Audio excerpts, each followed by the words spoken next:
जोहार, नमस्कार। आज बेमौसम बरसात ने किसानों के जितने फसल है, फसल को तो बर्बाद किए ही हैं। साथ ही अगर सबसे ज़्यादा परेशानी है तो हम 84 मौजा 116 गांव चांडिल डैम के विस्थापित हैं। बड़ी ही आश्चर्य लगता है।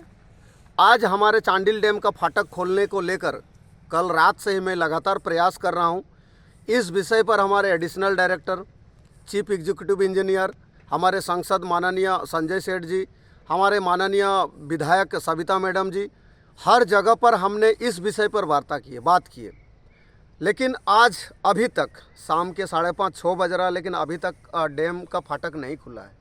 अब सोचने और समझने वाली बात है कि आज जलस्तर 182 के आसपास पहुंच चुका है।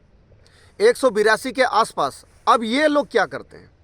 अब ये पुराना जो रिकॉर्ड है, प्रत्येक आरएल के हिसाब से जिस तरह से उन्होंने एक सर्वे किया हुआ था कि एक आरएल पे इतना गांव, 2 आरएल पे इतना गांव, तीसरा आरएल पे इतना गांव प्रभावित होते हैं, इस तरह से उन्होंने जो किया तो उसी आधार पे लेके चल रहे हैं। लेकिन मैं उन्हें याद दिलाना चाहता हूं कि चांडिल डैम का बनकर आज 42 साल हो रहा है और इन 42 सालों में कुछ विकास का काम नहीं हुआ।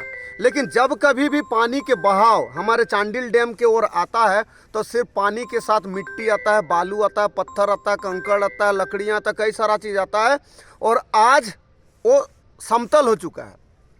जिस वजह से जब हमारे चांडिल डैम का जल स्तर 180 के आसपास पहुंच जाता है तो हमारे लास्ट गांव जैसे कुम्हारी हो गया, ईंचागढ़ हो गया, पातकुम हो गया, बाबू चमदा हो गया, उदल हो गया, बांदाबीर हो गया, कुम्हारी हो गया, इन सारे गांवों के घर तक पानी पहुंच जाता है। ये बात उनको समझ में नहीं आता, बड़ी आश्चर्य लगता है।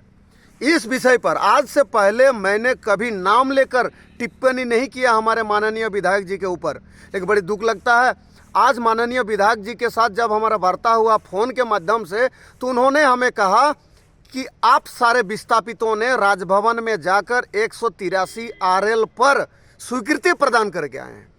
इस विषय पर उनसे मेरी बातचीत भी हुई।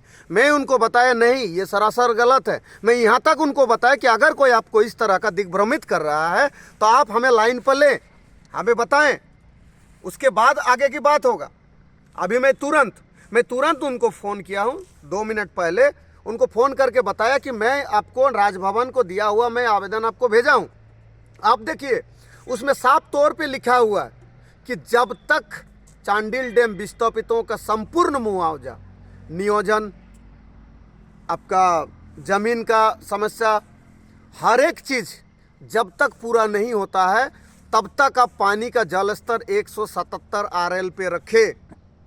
तो उन्होंने हमें कहा कि ये मेरे पास पेपर है, मेरे पास सबूत है, कई सारा चीज़ है। उन्होंने मुझसे वादा भी किया कि मैं आपको भेज रहा हूँ, उन्होंने अभी तक नहीं भेजा है। मैं उनको उल्टा पेपर भेजा हूँ। पेपर में साफ तौर पे लिखा हुआ है कि विभाग, प्रशासनिक विभाग और जितने भी सारे लोग हैं वे सारे लोग 183 आरएल पे बात कर रहे हैं। लेकिन हमारे साथ जब वार्ता हुआ तो वार्ता में हमने साफ तौर पे कहा है कि जब तक 183 आरएल तक प्रभावित होने वाले सभी गांवों का संपूर्ण समस्याओं का समाधान जब तक नहीं होता है तब तक आप 183 आरएल जल ना रखें, 177 पे रखें। वो पेपर में भी है, चाहे प्रभात खबर की बात करें, चाहे हिंदुस्तान की बात करें, चाहे दैनिक जागरण की बात करें, चाहे दैनिक भास्कर की बात करें, हर एक पेपर में है।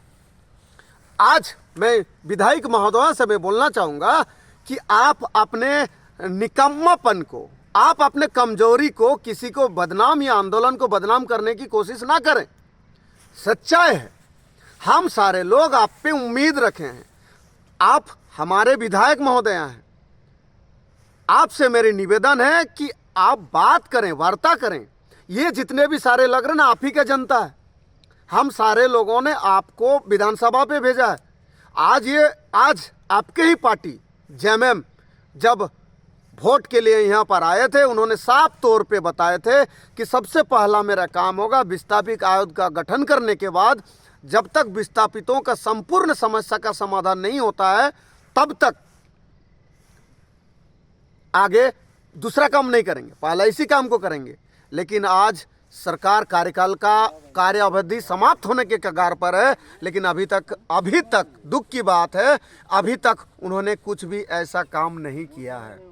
मैं सभी विस्थापित साथियों को बोलना चाहूँगा, हमारे लिए कोई नहीं आएगा। ये लड़ाई हमारी लड़ाई है, ये लड़ाई हमें लड़ना पड़ेगा। जमीनें हमारे गए हैं, हमारे बच्चों का भविष्य अंधकार होने पे है, हमारा जीवन खत्म हो गया, हमें लड़ना पड़ेगा। ये जमीन हमारा है, भविष्य हमारा है, अधिकार हमें लेना होगा, हक हमें लेना पड़ेगा। जरूरत पड़े तो छीन कर लेना पड़ा, हो गया, मांगने के दिन समाप्त हो गया है। आज हमें एकजुटता होने की आवश्यकता है। एडिशनल डायरेक्टर साहब कहते हैं मेरी पावर नहीं है, मैं नहीं कर सकता हूं। अगर मैं चीफ एग्जीक्यूटिव संजय सर के बारे में बात करूं, वो फोन रिसीव नहीं कर रहे हैं। हो सकता है कि संडे की वजह से फोन नहीं रिसीव कर रहे हैं, अलग बात है। संजय सेठ जो हमारे संसद महोदय, वो बोलते मैं 1 घंटा में खुलवा रहा हूं, अभी 6 घंटा हो चुका है, नहीं खुला है।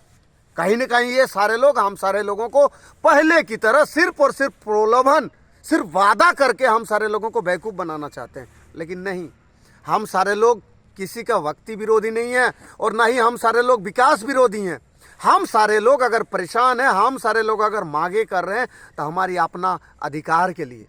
एक सोचने वाली बात है, आप हमारे जगह पर होते तो क्या करते? आपके बच्चे हमारी तरह रोड पर आते तो आप क्या करते?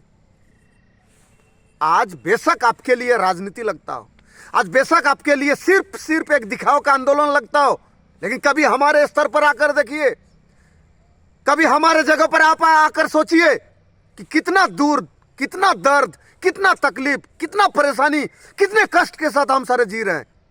आज अगर नहीं तो याद रखिएगा, ये जो आह है ना हम सारे लोगों का, ये जो दर्द है ना, ये कसक है ना, ये दर्द है ना, ये तड़प है ना, ये आह लग जाएगा। हम सारे लोग दिखावा नहीं कर रहे हैं, हम सारे लोग रो रहे हैं। आज हमारे आंखों